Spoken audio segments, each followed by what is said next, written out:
Hi, Amy. How are you doing? Hi, sir. Yeah, I'm really good, thank you. How are you? Very good. Very good. So, how's your school going? Yeah, all right. We're kind of going topic by topic through the book at a certain pace, which is all right. Sequences series with one teacher and then algebraic stuff with another. But one of the topics that come under the algebraic section Mhm. said, I think it was like proof by contradiction. Okay. Was the name of the title. So yeah, I was just wondering if I found proof really hard last year because they used to do this thing where you have to like write jottings down, then you have to assume something and then go from there. So that kind of concept, I found it really tricky to understand. So do you think you could clear that up for me today? Yeah, we can work on that. So, before we start, why don't you share some questions so that I know exactly what you need, right? Yeah, So, I'll definitely. let you share the screen. Let me just give you access to sharing. So, you can share your material, whatever you have, and then let's go through those questions. Mhm.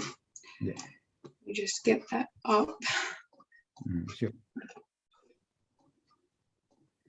As such, it is a tricky topic. Proving by contradiction seems to be simple, but it's very tricky actually. Yeah, definitely. Okay. So, what's your first example? Okay, so proof by contradiction that there is no greatest odd integer. Okay.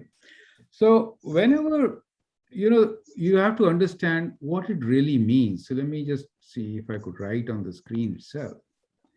When you want to prove by contradiction, so the idea is to prove by contradiction.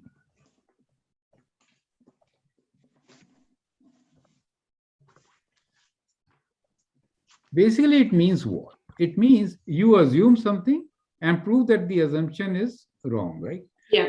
More than that, every question which you want to prove by contradiction starts with a statement which is true. Remember that. So whenever you want to say assumption, prove by contradiction that there is no greatest odd integer. So this Yeah. particular statement is true. So you have, the type of questions which you are proving by contradiction are the statements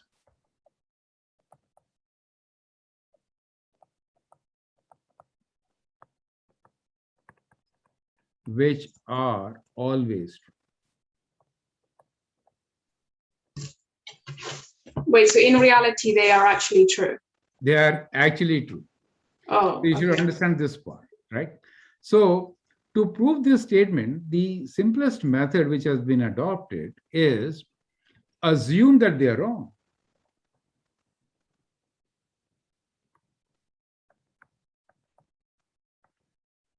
Sorry, so does it say statements which are? Yeah, so whatever statement is there, in this case, the statement is there is no greatest odd integer. This is the statement. There is no greatest odd integer. So, what is the negative Yeah, of this? The negative is that there is. there is. You get the point, right? Yeah. Correct. So it says prove that there is no greatest odd integer, right? So actually speaking, this statement is true. There is no greatest odd integer, right? So to prove it, we will assume that there is. So we'll assume that the statement negative I should write, or Assume that the negative. we'll say there. Is it just like the opposite? Yeah, or negative or Okay. the opposite, right? So assume that the statement is negative. I mean, the negative is true. I should say, assume that negative is true.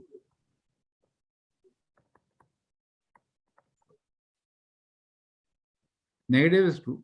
Or to say that the statement is false. Okay. Okay. Yeah. Or you can say statement is false. So assume the statement is false. Yeah. So if you assume that this statement is false, that means negative is true, right? Yeah. Okay. So your assumption is that the statement is false.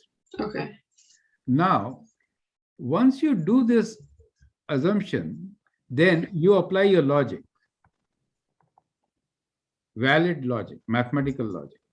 and derive at a condition that is contradiction. So apply logic and then contradict. Contradict. So what do you contradict? You could contradict two things. Either you could contradict that the assumption is wrong, right? Or you derive at something which is wrong.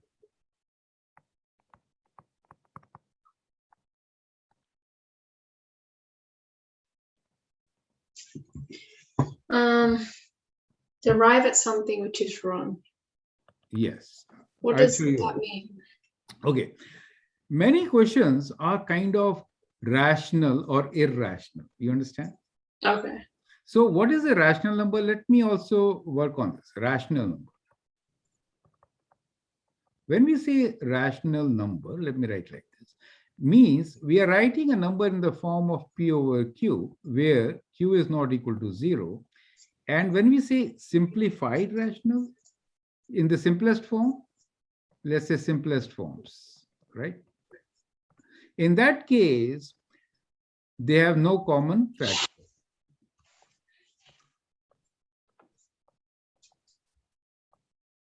You understand?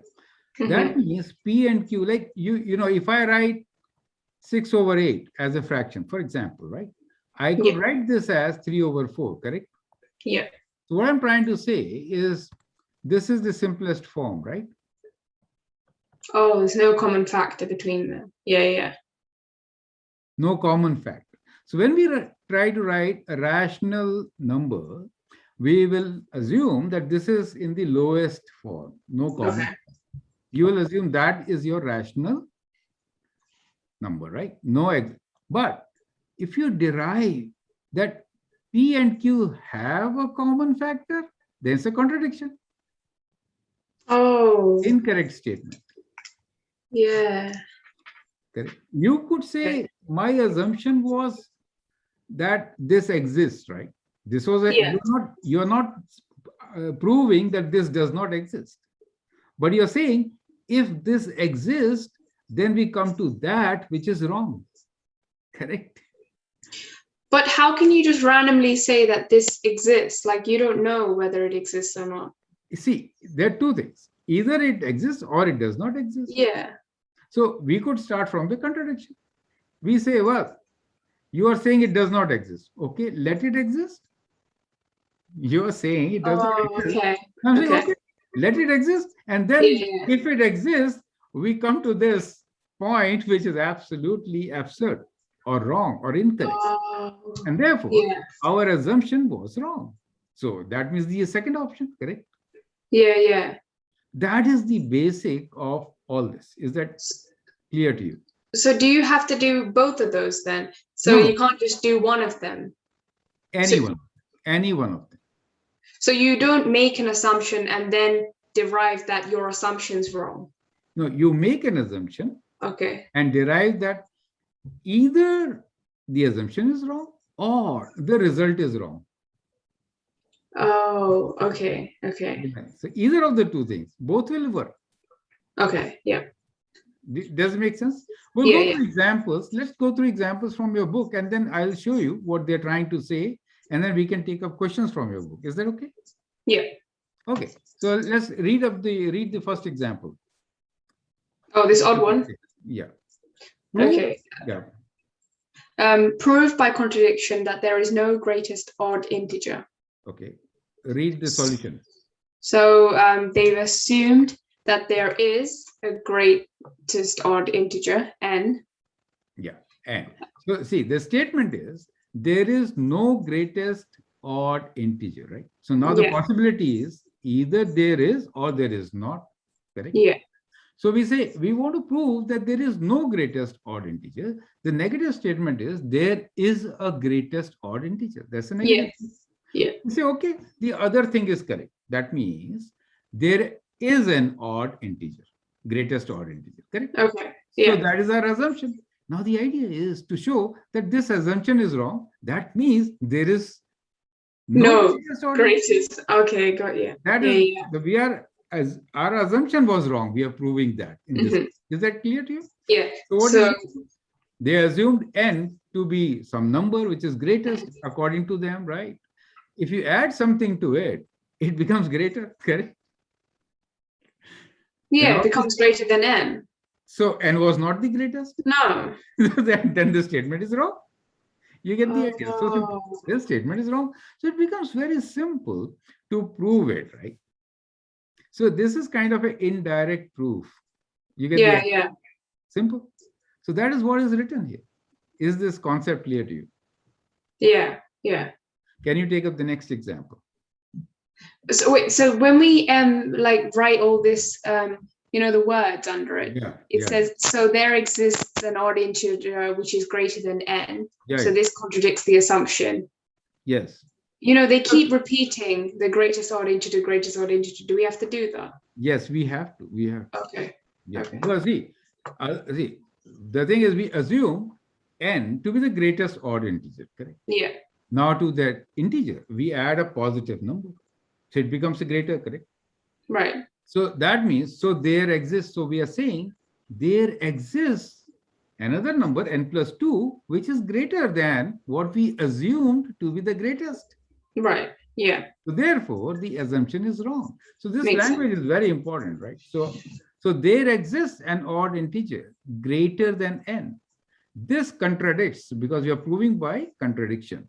So Yeah. this contradicts the assumption that the greatest odd integer is n. So in this Right. case, we contradicted the assumption.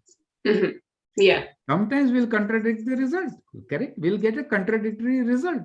That will also prove that the assumption was wrong. And Okay. therefore, the statement is correct. Whatever the statement is. Got it. Okay. Therefore, you copy the statement and say there is no greatest. Therefore, this is true, correct? Right. Yeah. So that is the format to be followed.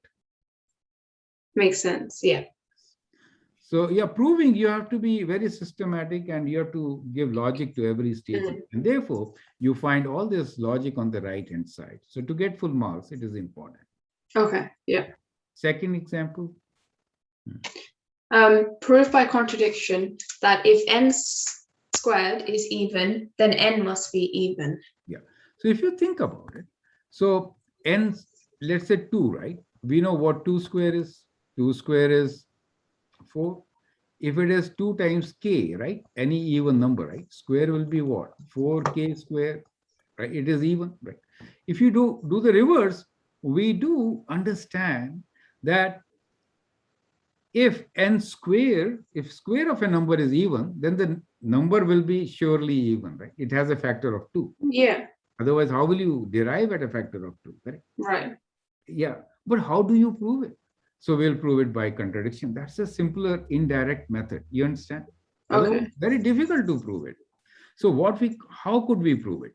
Prove by contradiction that n square is even.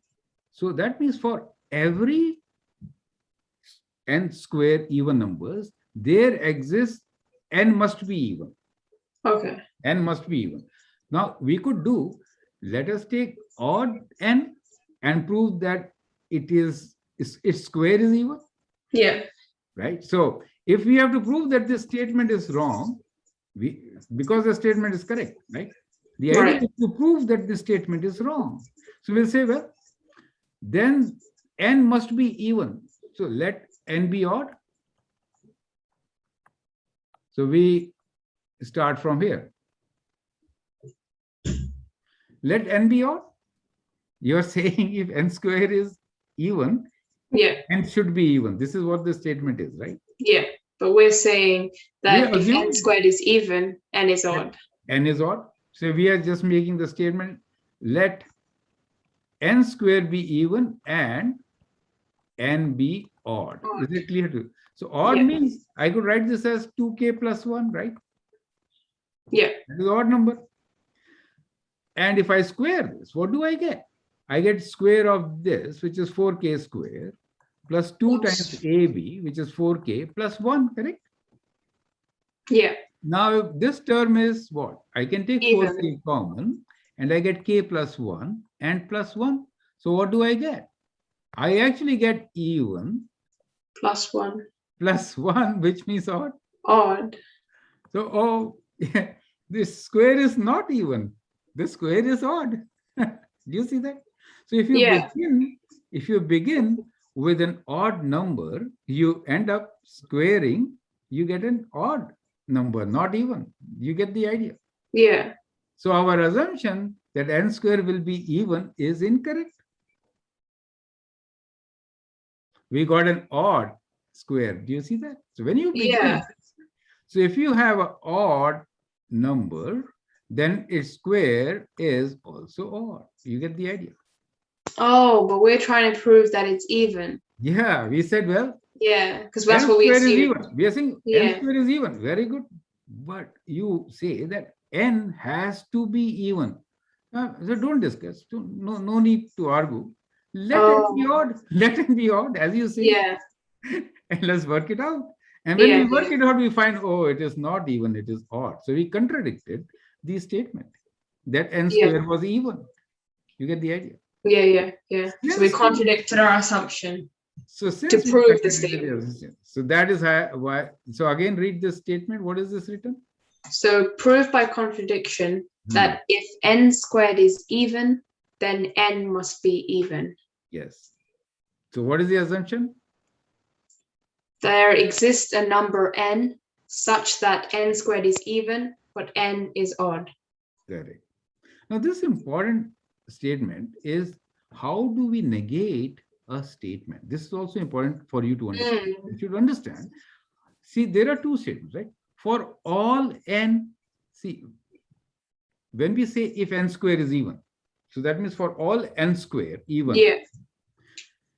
then n must be even. So the negative of this statement is there exists n such that n square is even, but n is odd. You understand how we have written that statement? This is also Yeah. a critical thing. How do you define an assumption which is negative of what you want to prove? Right. So there are two parts to this. Basically, when you are given a question to prove by contradiction, you have to start the assumption which is negative of the statement. Yeah. And prove that negative statement is wrong. Therefore, the statement is correct, which is given. Right. So these are two clever things to be done. I mean, it's not Yeah. easy, right? So you get the idea. So now we started that n square is even. We take that part, okay. The other part is n should be even. We say, let it be odd. That becomes negative statement. You see that? Yeah. And now if it is odd, we have shown that we land up where? A number whose square is odd. Not even. So our assumption is wrong, correct? Okay. Yeah. So there exists a number n such that n square is even, but n is odd. You see that? I see. And then we have this statement. So n square is odd, right? This contradicts the assumption that n square is even, and so we will prove it. So that is very important to understand. Is that clear to you? Yes. Yeah. Okay. You can take the question, any question from your book, and then we'll discuss that part, right? Okay. Wait. Let's go back because I think this is a good thing to start with negative. Just go back. I just saw this negative. Yeah. Can you answer the first question? Okay.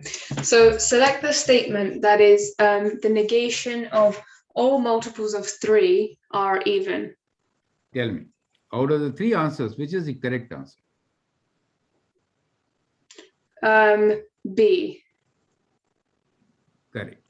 It says all multiples of 3 are even. So we have to only prove that, no, not all are even. Just At one. least one. At least one. If you prove that odd, that means the statement is wrong, correct? Right. So at least one multiple of 3 is odd. That becomes a negative statement. You see that? Yeah, I made that mistake in class because I thought you're just doing like the opposite of the statement. So I said immediately, like if it was something like that, I would have done no multiples of 3, something like that. But you're not trying to prove, like, it's not like proof by exhaustion where you have to do every single possibility. It's just if you prove at least one, it proves all. Yeah. So that is the whole idea. You get the idea? yeah. So Yeah, we yeah. have to follow this, and that's why I think first few questions are just to write the negative statements, because Okay. that is your assumption. Is that clear? Mm. Right. Now let's go to assumption questions if you have, right? Prove by contradiction. Oh, okay. Any of these? 7 maybe. I Yeah. think we did a similar one. I don't know if you see one. Maybe let's see. This we did, n square we did, right? Okay, let's see this one. What is Can I this? flip the screen? Let me see. Yeah. Flip this. Cool. Oh, that's good. Yeah, let's do this. What is this question? Can you please read? Is it 8 or 9? 8. Read 8. 8. We'll do both. Okay. We'll do both. Use proof by contradiction to prove the statement. There are no integer solutions to the equation x squared minus y squared equals 2. Yeah. So integer solution really means that both are like 1, 1, 1, 2, like this. You understand? Okay. That those are integer solutions, right? So Wait, so I didn't understand that. What's integer solutions? What do you mean 1, 1, 2, 2? I mean, let us say we have a statement, right, in which answers are all integers, means plus minus 1, plus minus 2, or 1, 2, 3, 4. No fractions. Oh, okay. No, right? Yes. That is what integer solution is. Okay, can you read 9 also? Yeah. So prove by contradiction that root 2. Cube root of 2 is irrational. That's how you say it. Cube root of 2 is irrational. Read the next question also. Question 10. This student has attempted to use proof by contradiction to show that there is no least positive rational number. Yes. No least.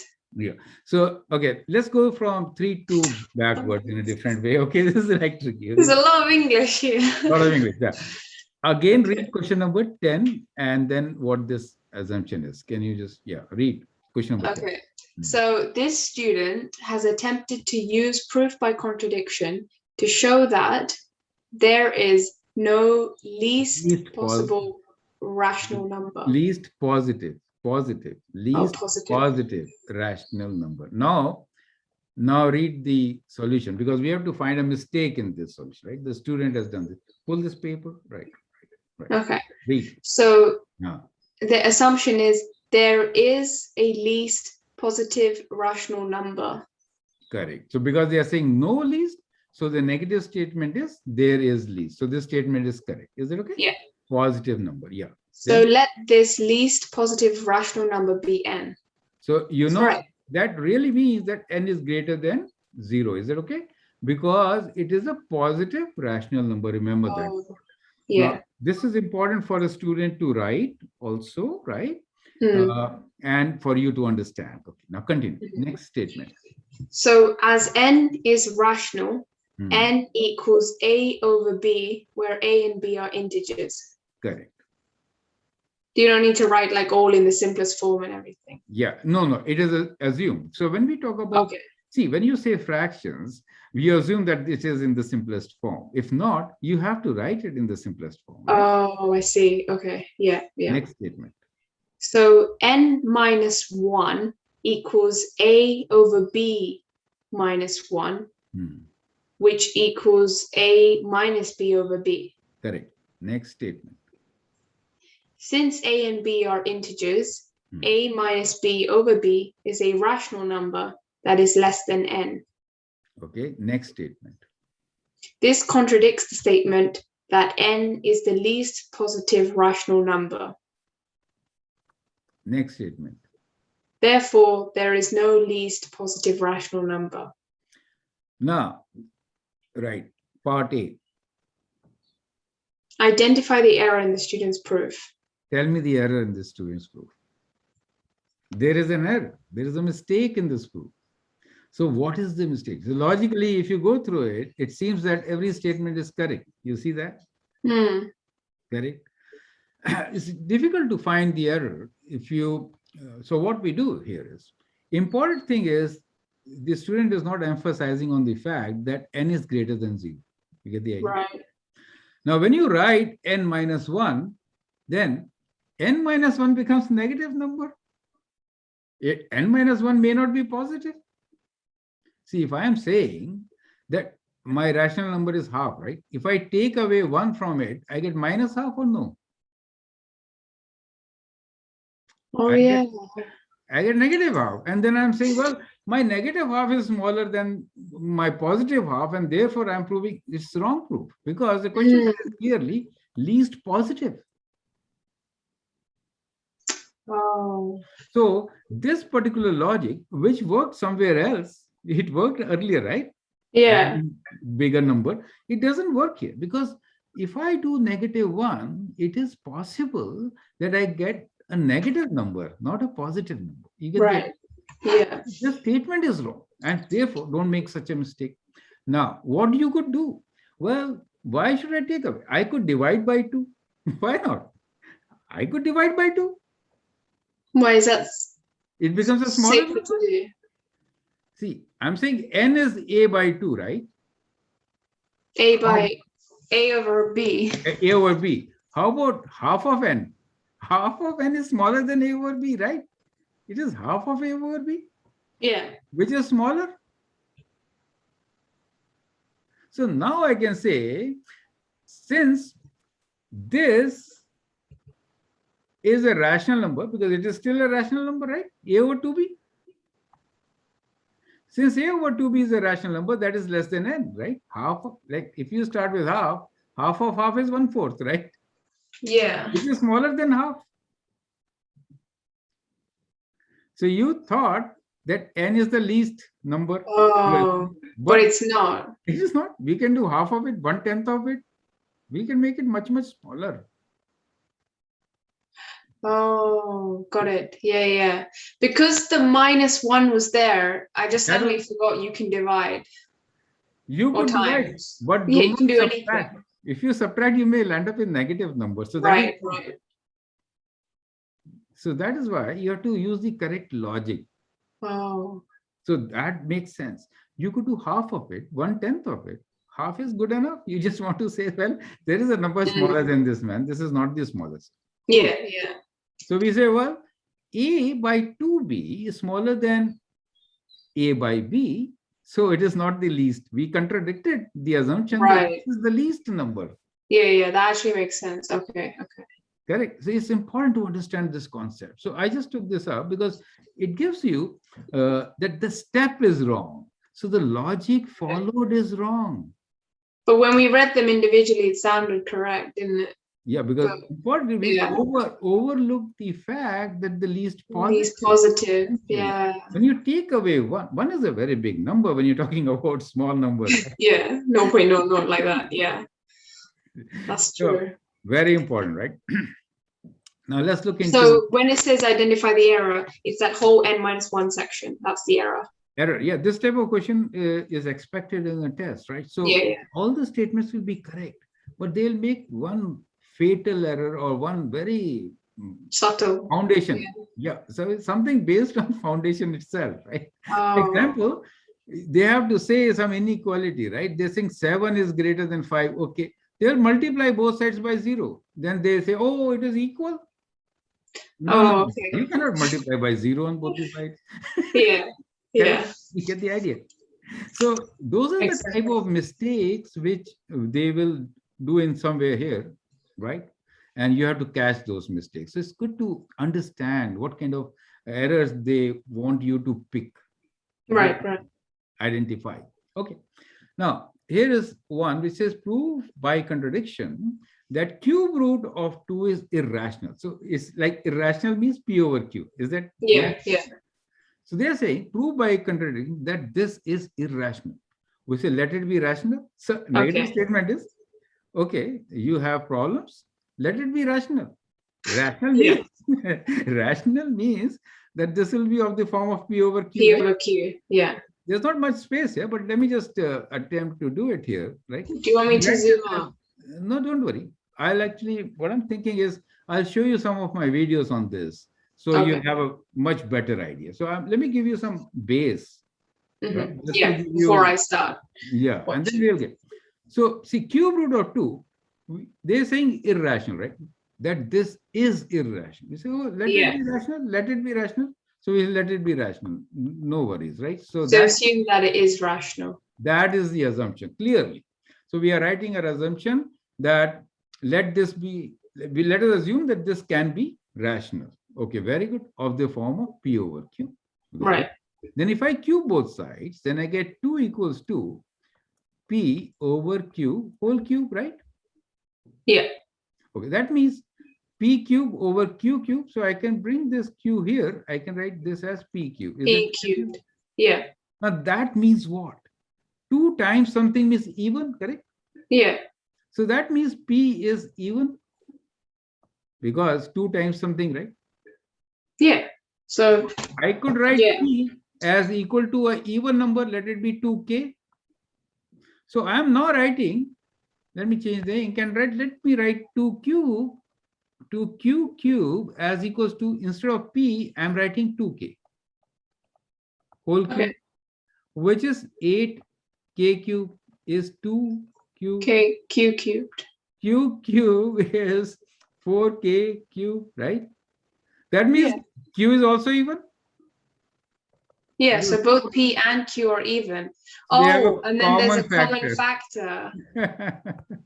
Oh. So we derived at something which is saying, well, if it was rational, how can you have a common factor?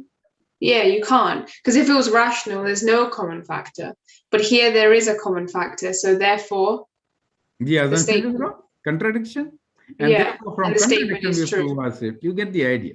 That So is is, this so yes, the statements are always true. So always true. always. Yes, Okay, all. okay. Only then, You only can do then. this. Yes. Yeah, I was gonna say, otherwise Otherwise, it you won't make cannot. sense. Okay, Otherwise, okay. you cannot. Right. I was gonna say, yeah. Yeah. Okay. So that is very important for you to understand. Mhm. Whenever the question says prove by contradiction, then it means statement actually is true. Right, You right. don't have to break your head on this. You have to only write down the negative statement and Yeah, prove yeah. that negative statement resulted into a contradiction, which could be of any two types. Either your assumption was absolutely wrong or you came to a result which was not right. Right, right. You get the idea. That's That really is good. how Yeah. you could do it. So, you can go through I think I should leave some questions for you to do. I'll take similar one. Okay. X Yeah. square minus y square equals to 2. I'll take it equals to 1 and leave this question for you. Okay. Okay, okay. Right? Makes sense? So Yeah, let yeah. me share with you my videos on this, right? So you stop sharing, so I'll share with you my videos on this. Okay. So let me just share the screen. So on my YouTube channel, you can search Anil Kumar.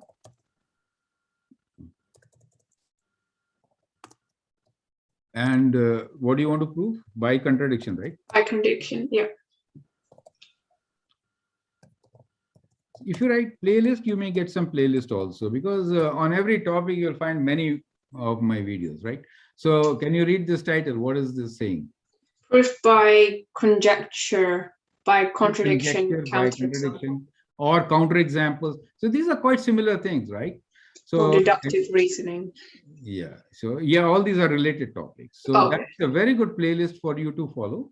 I'll actually, you can search like I did, right? And easily you'll come across many videos, not one or two, many videos on this topic, or rather any topic. So here is a playlist which is there on the right. We've got 6 videos on this particular topic. Related topics are counter examples. We use counter examples also, which is the example which you see at the end, right? But anyway, today's topic is to prove by contradiction.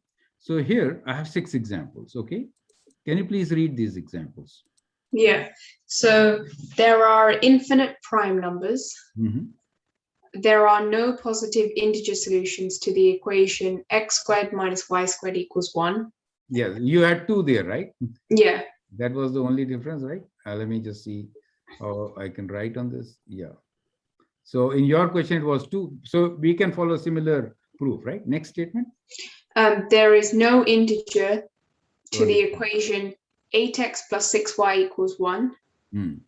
Oh, integer solution. Okay. Yeah. if n squared is even integer, then n is also an even integer.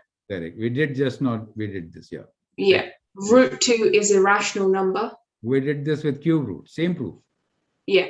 Okay. And tangent to a circle, is at right angle to the radius. Well, haven't seen any like that. Yeah, correct. So these are the kind of examples which we'll just go through, take them one by one. So when you want to prove there are infinite prime numbers, right? Let me just give you one more thing over there. This process of proving by contradiction was introduced to us by the great mathematician Euclidean. All So you right. got the whole Euclidean geometry and all those things, right? So he gave us all this, right? And the question number one, basically, it is his proof. He gave that proof in one of his papers. So that's the beauty of this. And that is the It reason rings a bell, yeah. that is why I've taken that as my first example. Is it okay? Yeah, yeah. And these are very popular questions which you see in test papers with some different numbers. As you said, this number could be 1, 2, 25, like this, right? Yeah. So most of the time, they are such numbers, right? And we'll just see how to prove them. And you've seen this could be cube root. This you could write 2, or you could write cube root. You can write fifth root. Any root you can write, right? So that becomes a similar question, right? So these are all very common questions, and normally you'll get one of these in your test paper. Okay. Right. There are many more which you can go through in this playlist. Okay. Now let's see how do we prove them. I'll not really run the video, but what I will do is, how can I move? Run. Oh, okay. I think I have to. Get off the pen and maybe go on the mouse. Is there a way? With this pen. Okay, so maybe I don't annotate. Now I run, right? Yeah. Yeah, you did it. Yeah. Okay, that's good. So let me just move forward. And that is how you can also, sometimes see my. So basically, the thing is, assume rule is incorrect. That is your first assumption, right? That means the negative statement is correct. Correct? Yeah. And then we'll get a result which will be contradictory. As I said, contradictory either the assumption or the result. Is that okay? Yeah. That is what the basic is.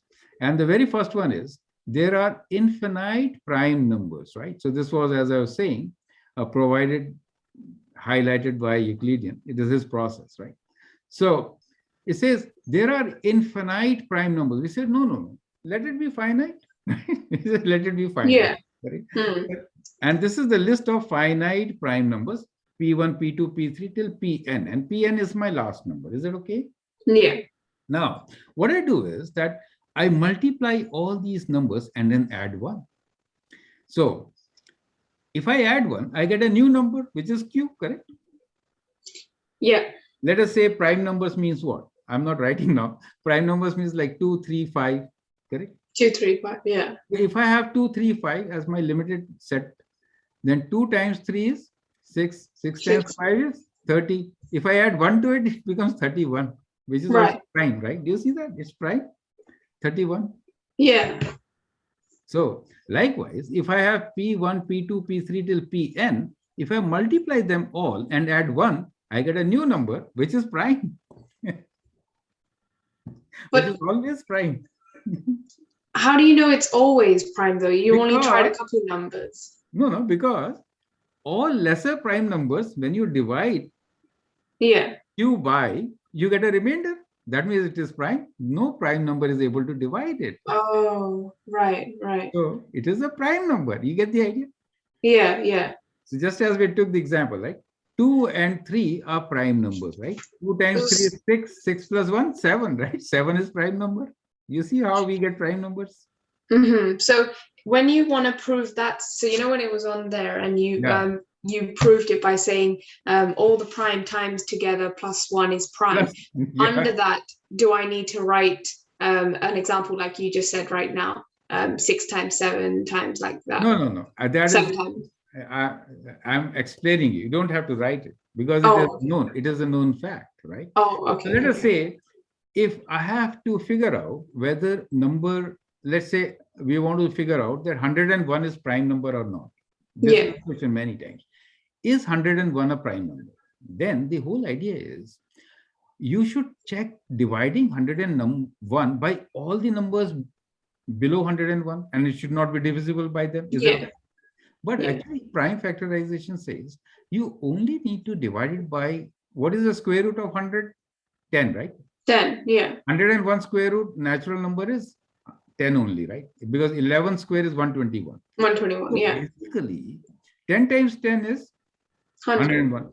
So we are only looking Oh. for prime numbers less than 10 to try. So less than 10 prime numbers are 2, 3, 5, 7. So just divide 101 by 2, 3, 5, 7. If you can divide, then it is not prime. Not if you prime. cannot divide, it is prime. Prime. Okay. Okay. So that is So- how you prove it. So the Yeah. idea, So it's about is it always about finding a square? So let's say square we root. had So that you get an square root. idea by how many numbers should I divide. to start. Because let's say you said a really big number. I'm not going to sit there and dividing all Yeah, through yeah, all the yeah, numbers. yeah. I just want like a framework to work in. Okay. Yes, Okay. yes. So similarly, I'm assuming that Pn is my biggest prime number in the list so far. Yeah. But if I multiply all the numbers in my prime numbers and add 1, I still get another prime number, which is bigger than the previous one. And therefore, my assumption, I contradict. And so I prove this statement is correct. And the negative statement, which I assumed this is wrong. Yes. But what I don't understand is you obviously have to memorize this, because how can you randomly decide to just plus 1? No, Like- it is known fact. So if you're working with prime numbers, right? Oh. If you're working with prime numbers, and when Yeah. we teach you prime numbers, correct? So we teach you that if you have to figure out, like my question, right? If 101 is a prime number or not, how will you figure Yeah. it out, correct? So you'll try to divide them with all these numbers, which are prime numbers, right? Yeah. So let us say you want to figure out whether 12 is a prime number or not. So you have to only divide by 2, 3. Well, you divide by 2, you get, oh, it is divisible, so it is not prime, correct? Yeah. You Now yeah, you let's go stop to there. 13. Let's go to 13, right?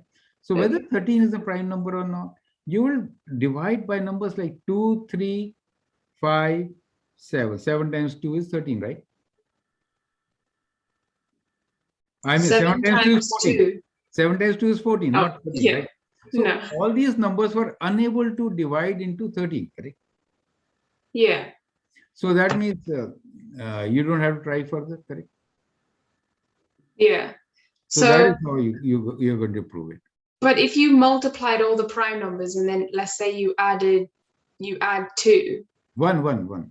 Yeah, I know You it's get a 1, prime but number. is that what happened if I added 2? No. Adding 2 is you may not get a prime number, right? Because when Okay, you add, so with 1, it's always a prime yeah, number. because 1 is the remainder. Yeah. Okay. Because So it's 2 could like be- saying 2n is always even. It's like that. Yeah. It's just a rule. 2 could make sometimes a common factor, and you may get a, not a Oh, prime okay. I think I get it now. Okay. 1 is very important. Yeah, 1. Okay, anyway. So you can brush up on that, right? How do we work with prime numbers, right? But now this is the process which was introduced by Euclidean, and that is the very first, very important example, right? So we have a number which is bigger than the list provided. Since we multiply them all, we get a bigger number, and add 1 much bigger number, right? So Yeah.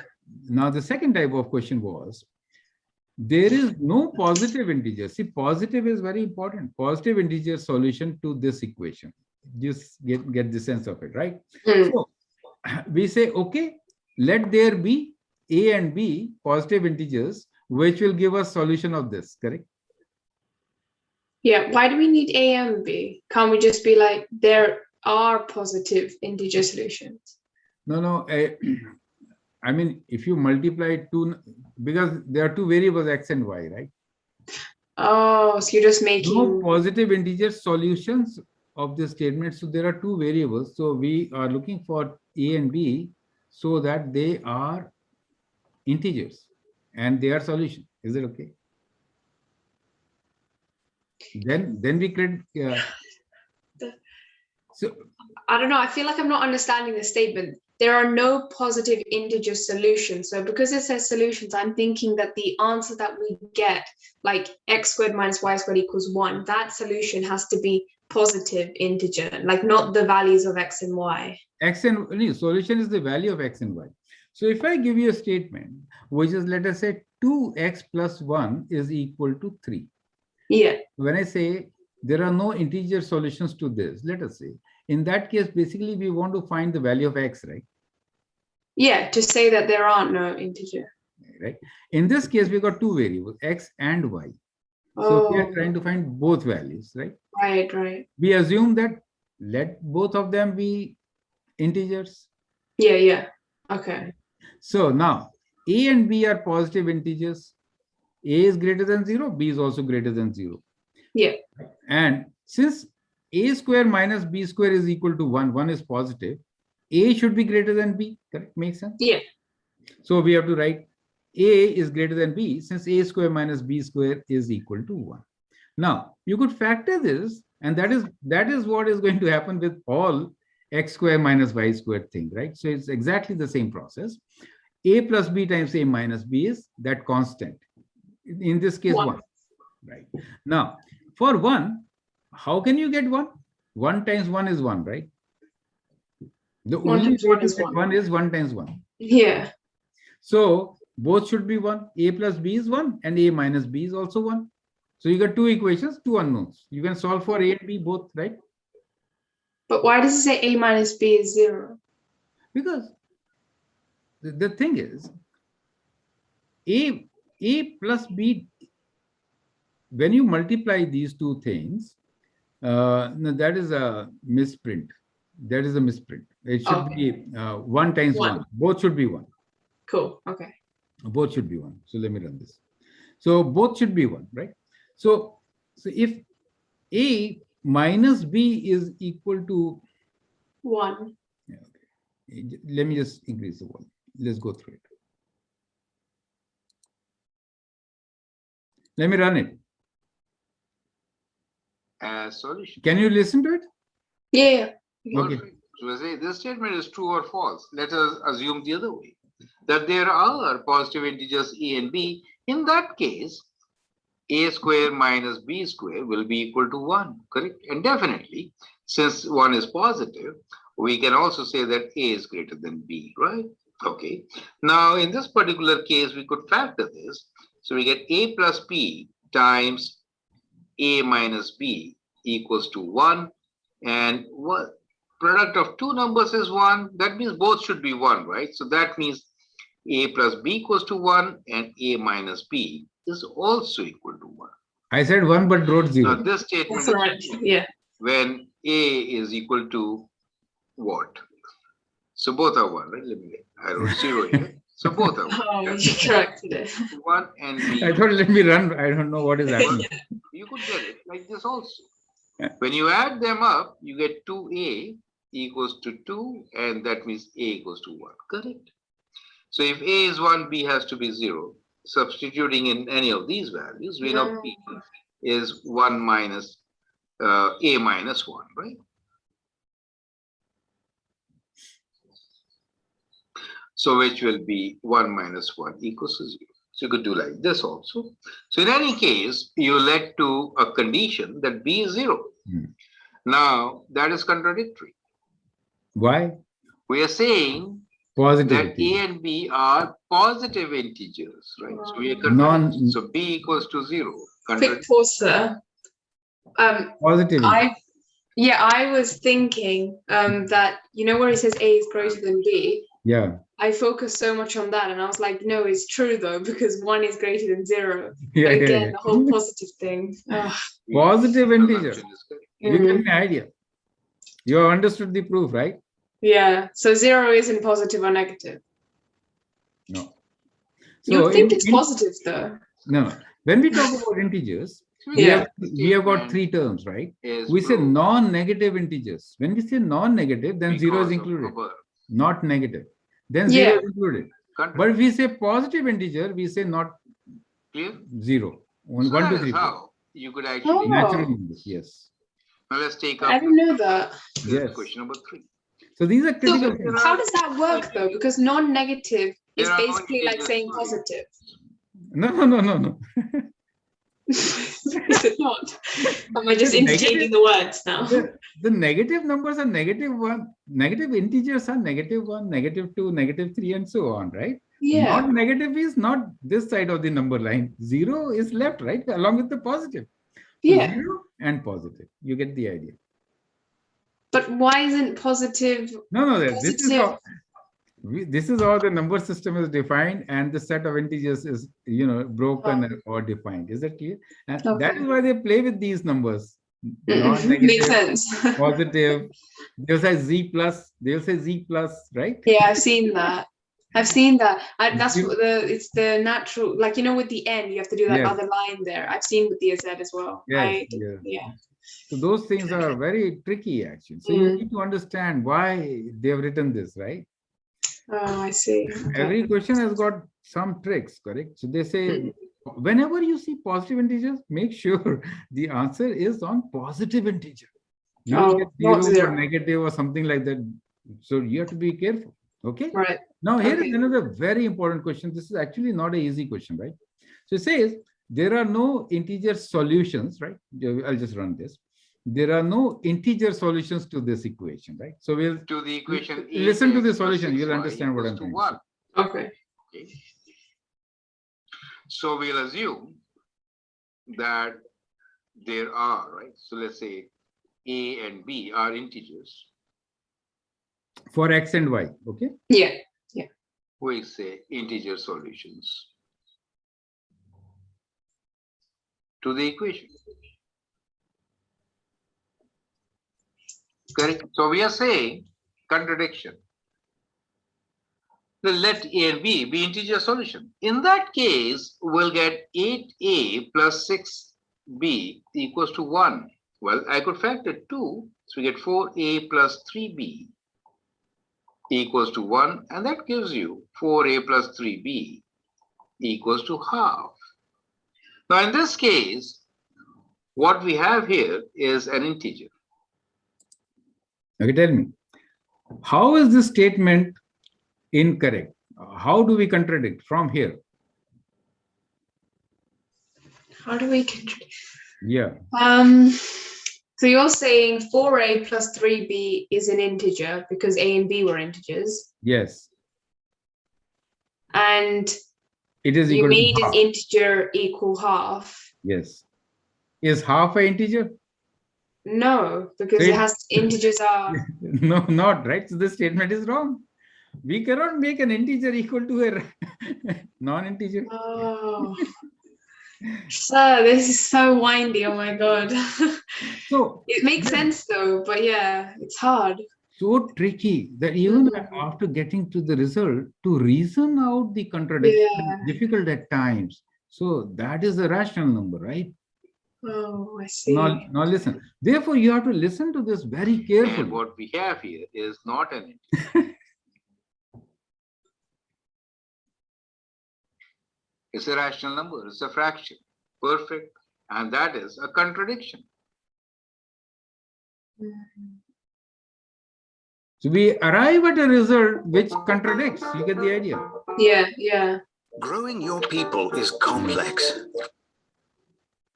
See, you know what I find tricky? Because sometimes you focus, like with the other example, we were focusing so much on the whole positive part.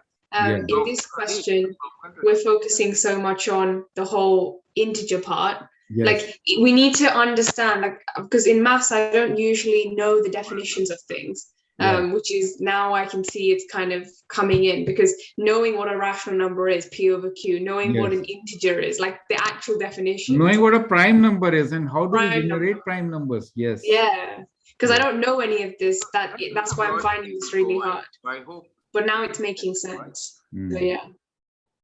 Question number 4 here. N square we did, right? N square is equal. Yeah, we did it. We'll skip this, right? Okay. But the same, we started with an odd number, right? 2n plus 1. Square that and then we can show that, correct? P over Q. P over Q. P and Q. Yeah, we did this. This is the same concept, right? We got 2 as a common factor for both numerator and denominator, correct? So they do not have any. Because we said it's not a, because it's even, both are even, you've got 2 as the common factor. Right. So it's not a rational number.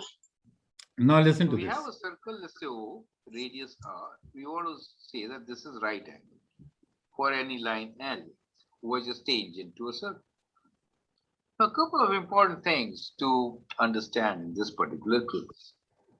Now, since let's say this is the point P, O and P, so we are saying that OP is at right angles to, let's say, the line L. Let's call these points as, let's say, line L. Okay. Now the question is, how do we prove it? We'll use contradiction to prove it. So we'll say let it not be perpendicular, right? So we say let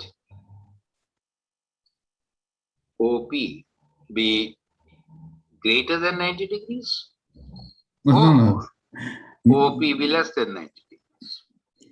I mean the So angle OP is not equal to 90 degrees. So No, we're no. saying basically let OP be not equal to 90 degrees. Is that clear to you? You mean the angle OP? angle, yeah, is the In wrong that way of case, writing. what happens? That's all right. Yeah. Well, think like this. We have this particular situation, right? So OP is not 90 degrees. Oh, Let's I say mean OP angle is then. something like this. This is O and this is P. And definitely this is not 90. So in that case, there will be some point M which will be at 90 degrees to the radius, right? So there will be some point which OPL. will I be wanted to at write 90 some. degrees. So that means Let me this write implies that angle OPL. there will be Right, angle. Yeah. Angle at P. M at 90 degrees to the line. There will be M, OM this way. So from the center, I could have a point M, which is at 90 degrees. So in that case, OP becomes the hypotenuse. Correct? If this is 90 degrees, then OP becomes the hypotenuse. So that means that OP is greater than OM. It is something like this, that you're looking for a point somewhere there. If it is not at 90 degrees, it is somewhere there, right? Which is greater than the one which is at 90 degrees, which is a contradiction. We know. Did you understand the contradiction? I was following up until, so I understood that you put P like there, and then you said at some point, let's say a value of M, it will be at 90 degrees. Yes. So OP has now become the hypotenuse and is greater than OM. But I don't know how that proves that there is. So read the question, read the question.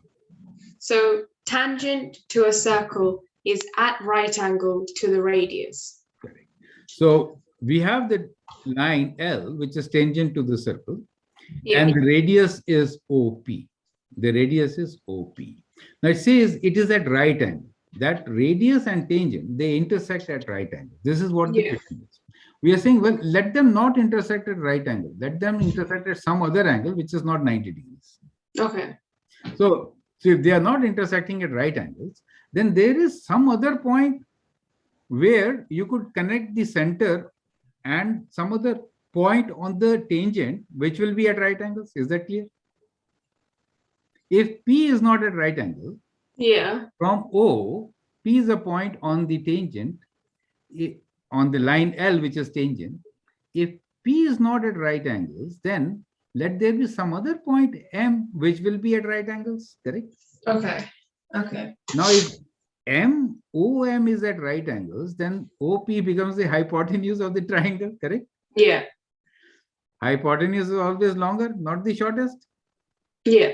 But the radius is the shortest distance of any point on the circle from center. And so in this case, when we moved up P, OM became the radius. So since, yeah, that if it is a radius, it should be the shortest distance, correct? Yeah. But it has now become a hypotenuse. It is not the shortest distance. No. So we contradict our statement that it is a point on the circle. So the point on the circle which meets the tangent is actually shortest, makes 90 degrees angle. Okay. So because the point P is at radius R and point P is common to circle and the tangent line, correct? I kind of get it, but I don't know. I don't know what part I don't get. Yes, but It's you know, just- it comes with practice. It is very tricky. And the Yeah. thing is, so the idea here is when you want to prove that tangent to a circle is at right angles to the radius. So we are saying, well, point P is at right angles to the radius. No arguments. Let it not be at right angles. Our assumption is let it not be at right angles. So it is at some other angle, correct? Okay. So, but there will be some point at right angles. If not P, there will be some Yeah. point at right angles, correct? So let that point be M. M. In Oh, that case, OP becomes the hypotenuse, which is longer than OM. OM. It cannot be if OM, that means OM is the radius. OP is longer than radius. Correct? Yeah. We contradict it. But because you started off by saying Yeah. OP That's was the right radius. angle to the radius. Right Yeah. angle to the radius. It is not on the radius then. P is not on the radius. Oh, okay, okay. Yeah, yeah. So that is the contradiction. Yeah, now it makes sense. Yes. So you have to see how do you connect the two statements and prove that this is a contradiction. Yeah. That is how we should do it. So I think this concept, is clear to you, I hope. But you need to go through more examples and some questions from your book, right? That should help. But no, it is clear. It's just I think in wording, like when like you did write there, OP is at the right angle or is the tangent to the line L. So writing that first, because that's our assumption, has to contradict the statement, and then going through from there, and then contradicting your assumption proves the statement. So I understand what we're trying to do. It's just hard to, come up with it. So it's good to see examples like this. So at least I have an idea of what to write, if similar one comes up. Also look into the other videos in this playlist, which are about counter example. Now in counter example, the thing is, we are given a statement which is incorrect. We are given a statement which is incorrect. So we have to take an example. So then you do a counter example to show that that statement is incorrect. You get the idea. Yeah, I think we did that in year 12 a lot. That was the proof. And actually, I didn't mind that. That was nice. It was proof by exhaustion, which I found a little bit tricky. Yes. Proof by counterexample was fine because all I need to do is find an example that does that. Is this one where it's true, and then I have to assume that it's not true, and then make assumption that my assumption is wrong. It's it's so around the bush, but yeah. Okay. That is so right. So I hope you have understood, but yes, I definitely have. It needs some more practice from you. Then it'll be absolutely clear. You watch this video once again. We hurriedly went through it. Of course, I see there are many typing errors because when I do them, sometimes I say something, but I write something else and it happens, because I'm not really looking at this, what I'm writing, but I'm explaining. It's thinking. Yeah. It's hard to multitask. Yeah. No, but you corrected it. It's fine, sir. Yeah. It's good to see so that in our exam, we also won't make similar mistake. If I wrote OP instead of angle OP, it might confuse. Angle, so it's good to see. The angle at P, right? Which we want. Yeah. Anyway, so we'll close our class here. Can you just summarize our learnings for today? Yes. So we touched upon proof by contradiction. So it's just all about having a statement that's always true. And then what you're doing is you're making an assumption by saying that statement that they've given is false. And then you're going to go through and try and prove it using logic or something. So there's a correction here. When you say that statement is false, we actually say negative of that statement is true. Okay. Okay. We don't say that statement is false. That statement is there, right? We say, this is the greatest number. The negative of that statement, is not the greatest number, right? So that not the greatest number is correct. Okay. So we say prime, there can be the greatest number in natural numbers, right?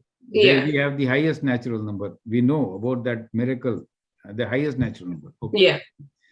So the statement was that there is no highest greatest number, right? There is Yeah. no number which is the greatest, right? So the negative statement is that there is a number which is greatest. Yeah. That's So a it's negative about, statement. so it's making a negative statement and True. then it's true. Yeah. Assume that is true. So Oh, first step so- actually is, whenever you're given a statement, write a negative statement. Think about the negative statement and then Okay. show that that negative statement is true. True. Yeah. And you show it's true by using some maybe logic and understanding the key terms of stuff like we saw in our examples, remembering that it has to be positive. But these are just keywords. What about integers? There was our prime numbers. So just like homing into these words, it's really important because those are the main parts that make up that statement. Okay. And then after you get that, you finally come to an answer to prove that your assumption was incorrect. Therefore, you prove the statement. The initial statement is correct. Okay. So yeah, it's a bit It's windy, a but yeah, tricky process, you kind of but get the very gist. important from examination point of view, right? So I hope you have understood the concept. No, I we can definitely again have. discuss this if there is a difficulty. Feel free Okay. to discuss all the questions, okay? Thank you so much, sir. So we'll end Really the class here appreciate it. today. Okay then? All right. Bye, All sir. right. Bye. Thank you.